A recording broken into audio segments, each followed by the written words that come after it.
when we decided to finally put this together, I said to myself, you know, because this is one of those things that we didn't one day sit in a room and say, you know what, let's hold our own urgent care success summit. This honestly came from you guys. It came from people sitting in this room who kept writing in or calling and saying, you know, can some of the stuff you guys do, can we do that in another way? Different. Can we do something where it's, you know, it's high energy and it's fun, and we take stuff and we go to a deeper level rather than just have classes. The classes are important, the skills and tools are important, but I think the other stuff is important. So I hope that's what you guys stand unless you want to play 1, 4, 5.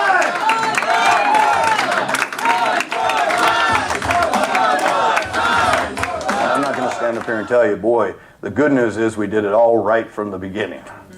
Here's what I'm going to stand up and tell you. Luckily for you, we've made all the mistakes for you so that you won't have to. But it's true. I mean, that's what you want. You want to hear, I want to hear, okay, what should we not do?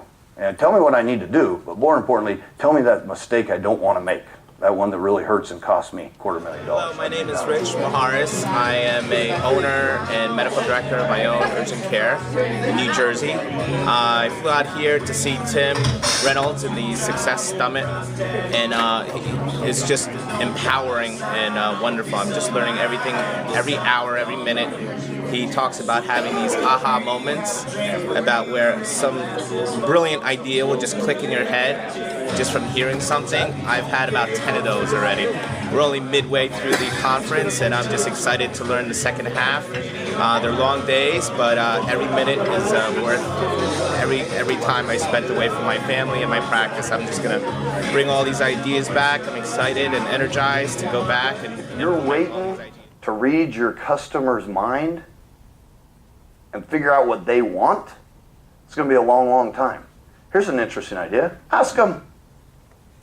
Ask them what they want. It doesn't seem that complicated, but yet very few businesses do it.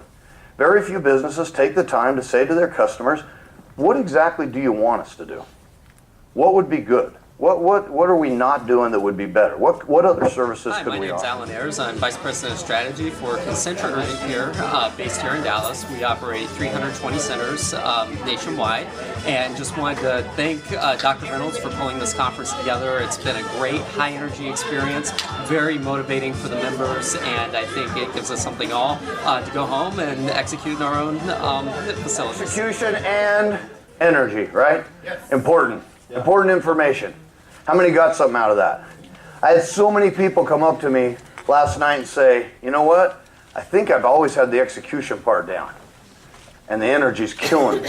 The energy's killing my staff. The energy's killing our clinic. We've learned the same thing. It's true. You have to have both. Very rarely do you fire somebody because of their lack of skills and tools. It's almost always because of attitude, lack of energy, lack of what they bring to the team, not being a team player, right? And so, when Pam talks later, she's going to talk about, well, how do we hire them to begin with so we don't have that problem? What process can we go through so we can get it right more of the time? We can't get it right all the time. Some people just interview great, right? But we can get it right a better percent. One of the most significant things I've learned here is the phrase, you get what you tolerate. And too often in my business, I tolerate too much. I tolerate poor performance by my employees because I'm afraid of hurting their feelings. I tolerate bad financial decisions because it's the thing we've always done. And probably my biggest takeaway is I'm no longer going to tolerate those things that I know in my heart are wrong and shouldn't be tolerated. So that's been a huge aha moment for me at this conference. It's so obvious when you know, and so not obvious when you don't know. There's something changing in your business, but if you don't know what to look for, if you don't know how to read the dials, if you don't know how to read the gauges, it doesn't help, right? If I get in my airplane, I fly airplanes, if I get in my airplane and I don't understand the dials and the gauges, the cockpit looks just like a mess, right? I mean, I don't understand. I can't fly the airplane. Same thing in our business. If you don't understand the dials and the gauges, you can't understand what you're doing, right? Warren Buffett says, you know what, if you can't read the scoreboard, you don't know the score. And if you don't know the score, you don't know who's winning or losing. Kent Willing from Salisbury, Maryland. We have Salisbury Immediate Care. We've been part of the urgent care industry for about 12 years, and we were looking for something new, something to take us from the day-to-day operations into a higher level. And so when we came across this, we were excited because we've had a relationship with some of the people that were speaking here. And so when we got here, our anticipation level was to find out more about the industry, but this was surprising because it took us into more of a personal level, starting with ourselves and then starting with our team and building it up to a much higher level. So I'm really glad that we came, and we'll definitely be back. Like loyal guests. Don't tell me you don't, ladies and gentlemen. Energy is everything. So if you're like, oh yeah, I like them. Folks, that energy is not going to get you to where you want to go. And I know Tim's whole goal is to get you where you've never went to. All right, so again, this isn't going to be rah, rah, woo, yay. This is serious business that I want you to be successful. And I want you to feel great about that success because of that. All right, in part of the book, I believe that there's 5 levels of customer service. How many levels, please? 5. The first level of customer service that many of us have probably experienced, I like to call this lowest level pain. Anyone been through a painful kind of customer service experience? Yes? Yeah. Where they don't care, they mess things up, whatever it is, there is significant pain. So why is the energy is important? I touched on a few of these things. They don't like their job. 72% of employees are disengaged.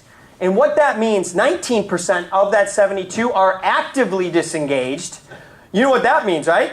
Actively disengaged means that they are doing everything they can to cut your legs out from underneath you. Okay? And I'm a big believer that you have a bus that's your business, okay? You choose who's on that bus, folks. Seriously. And you know what? If there's people on your bus that don't deserve to be on your bus anymore, the next bus stop, in a loving and nurturing kind of way, invite them to get off of your bus and have them and suggest they go work at your competition. Anybody with me there? My name is Dr. Mary Bougia. I have 3 urgent care centers in Stewart, Florida. I've been in business 5 years, 5.5 years. I've made every mistake possible. And I have found that this conference, if I had come to this conference or it existed before I opened my first urgent care center, I would have saved millions of dollars. And I also have an MBA degree, but they have so simplified everything here that all of my time in my MBA course doesn't seem worth it now. But I would recommend this course to anybody and everybody. It should be mandatory if you're opening an urgent care center and you want to make money.